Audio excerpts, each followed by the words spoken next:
Hello there, it is Justin from Date Night, and today we're going to be going over the 10 most difficult bosses in Enter the Gungeon.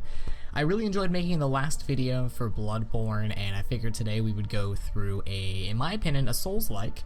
I know it's a bullet hell, so it's not like a slasher, so to speak, but you know, it does contain really difficult bosses. They even have the same type of stylistic thing for the health bar. And, you know, the company that made the game is Dodge Roll, so I think there's a hint there that they might like Dark Souls. But yes, we're going to be going over, in my opinion, the top 10 most difficult bosses in the game. This is based on my opinion as the last list, and I have done several runs through this game, so I'm feeling pretty confident about my abilities. But yeah, let's just jump into it. Alright, number 10 we have the Mindflayer. Starting things off with a bang, the Ringer of the Sinister Bell greets us with many bullets.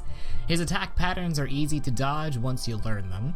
He has a sweeping attack, which you can dodge just by standing below him. His other attack can be weaved through. His bell attack is finished just by shooting them, or exploding them if you have an explosive. And his claymore attack can be rolled through. Overall, a pretty straight up fight, and is only on this list due to him being a floor 3 boss instead of a floor 4 one. Up next we have the AmmoConda. This boss makes the list for the same reason as the Mindflayer. He is a floor 2 boss instead of a floor 3 one. However, his attacks in my opinion are much more sporadic and difficult to dodge. He can summon turrets where if he absorbs them he can buff himself, and is overall just not the easiest boss to perfect, especially being on just the second floor of the game. Up next we have the Highdraggun. I know, I bet most of you are surprised that the final mandatory boss of Gungeon is placed so low on this list. This boss did give me some trouble on my first dives into Gungeon, but with this being one of the bosses that I've practiced the most, as he is the only 5th floor boss, all his attacks have a trick to counter them easily, even without factoring in skill. You just need to learn how to do them. This boss will start high up on your list and with time will exponentially get easier. However, this is not the last time we will see this dragon on our list. Alright, up next we have the Wallmonger. I know. How can a floor 4 boss beat the dragon? Well, AmmoConda beat the Mindflayer, so why can't we just do something similar? The Wallmonger is on this list purely due to him having the most difficult weaving attacks in the game. Couple this with him being a DPS test, strictly pass or fail, might I add. You heard that right. You either kill him in time, or the Wallmonger will squish you into the wall, resulting in the only one-hit KO in the game. Alright, next up on our list we have the High Priest, our second 4th floor boss on this list. In my opinion, is the most difficult standard boss to perfect. This is due to the number of bullets he throws, and they all come from everywhere. His bullets come from him, from out of his other bullets, and from the walls.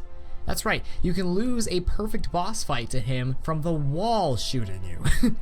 All senses need to be on deck for this fight as you have lots of screen to manage. Next up we have the Old King. He is our first secret boss on this list and he cracks the top 5. If you wrote him off as a reskin of the Bullet King, you will be in for quite the opposite. Old King's difficulty starts in with the quest to fight him. You must unlock the secret floor on the 1st floor and beat it. Retrieve the crest and navigate the 2nd floor to the throne room without getting hit. Then you must traverse the secret floor until you are met with the Old King's boss room. His attacks are quite reminiscent of the Bullet King, but they all have twists on them. Could be having his attacks twist at the end to catch you at the end of a roll, containing jammed bullets instead of regular bullets so you take double the damage, or having his attacks hone in on you. He's quite the difficult boss, factoring in he is the 3rd boss in your run that you'll fight at this point. Up next we have the Door Lord, the RNG boss. The Door Lord can take the spot of any 3rd or 4th floor boss, and he is a demon. His attacks are quite random and difficult to practice due to him not always being available to fight. I always struggle with this boss, and I also have no advice for him either. I don't feel he is more challenging than the rest of the bosses on this list, but I still get goosebumps when I see his animation start. Up next we have the Resourceful Rat, the first boss of our trio of multiple phase bosses. He, like the Old King, has a quest line to fight him. First, you must purchase the rat key from the 2nd floor merchant. Then you must find a trapped door located on the 3rd floor. Open the door and travel down the mine shaft. At the end, pop your first blank and roll through, then pop your second blank and descend down the hole. The next section is a maze based on the 5 rat pages in your AmmoConda. Head in the directions on those pages in quick fashion, this is a timed event, and if done correctly, you'll be outside the rat's boss room. His first phase, in my opinion, is the more difficult of the 3. His attacks shoot lightning quick and are difficult to telegraph. I find starting this fight on the left and then continuing the rest of the fight on his lower right to be the best bet. His second phase contains more visually intimidating attacks, but they all contain tricks to dodge them. And his third phase, or the punch-out phase, is the most fun and the most unique encounter in all of Gungeon. Love this fight, but a lot of practice is needed for this one. And now our runner-up, we have the Lich, the true final boss of Gungeon. He, as well, has 3 phases, and they're all quite intimidating. His first phase is a typical boss fight, where he can occasionally spawn in additional enemies.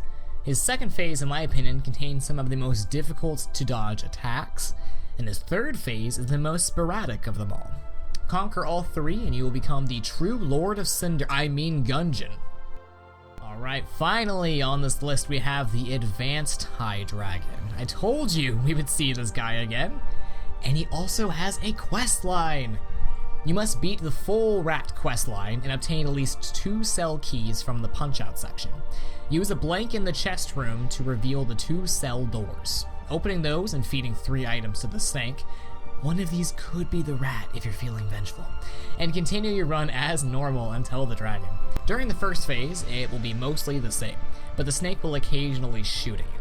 After you reach the first bullet wall of the heart phase, the dragon will go Super Saiyan and throw you from wall to wall, and I mean it. His second phase contains the most difficult attacks to dodge in the game, and all of them are designed either to hurt you directly, hurt you at the end of a roll, hurt you from a distance, or keep you from shooting. That's right. One of his abilities blocks you from even attacking. This fight is so brutal that one of the best items in the game is locked behind beating him. An excellent fight for sure, but it might take you a few tries. Alright, and there you have it. There's my top 10 most difficult fights in all of Enter the Gungeon.